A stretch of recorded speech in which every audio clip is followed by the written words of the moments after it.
You know what else happened today? An American citizen stopped at an airport because he was representing peace protesters in college campuses. And they pulled him over to interrogate him about terrorism.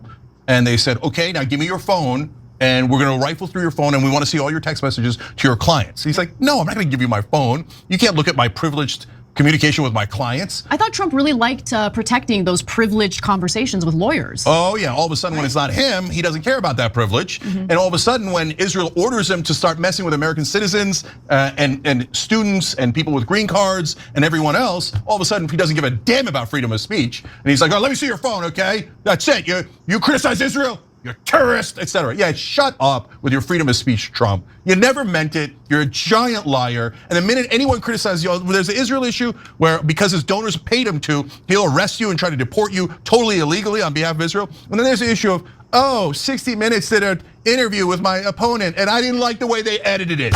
Give me $10 billion. Yeah, that's pretty egregious. You're allowed to sue people, but the way he's suing people, it's threatening, it's frivolous, it's bullying. It amounts to censorship.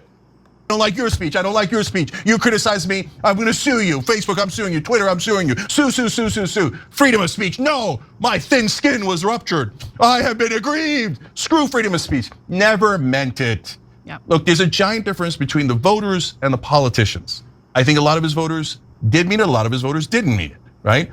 But he himself never, ever, ever meant it. He hates freedom of speech if it's used against him or any of his donors. Yeah, I think that's Yeah, he's on point when it comes to his criticism of Trump. I don't know though with Trump voters, do any of them care about free speech at all? If they really cared about it, how could they justify voting for him? They might correctly point out some areas where Biden and Harris are dubious on free speech issues, but they will overlook everything Trump does. They hold him to a lower standard. And that is the poison. That's the poison in our system. This hypocrisy, this looking the other way. So, Cenk, I don't know if you're being a little too charitable here or what. Some of these people, it's like, well, yeah, they think the First Amendment just is biased in favor of their side. It means free speech for people that they like, which is hardcore right-wingers or center right-wingers maybe, but none for anyone who is a centrist, a leftist, communist, socialist. No, they don't get any. And how dare you support Palestine and not like Israel? That's their attitude. And the fact that they just turned a blind eye to all of Trump's violations of the Constitution. Like, how can they mean it in their support for constitutional values? If they do mean it, they're unfortunately extremely ignorant. Extremely ignorant. And we have to point that out. We have to tell people to their face, you have an ignorant understanding of constitutional law. Cenk, you went to law school at Columbia. You should know this. So yeah, I think his criticism of Trump is on point.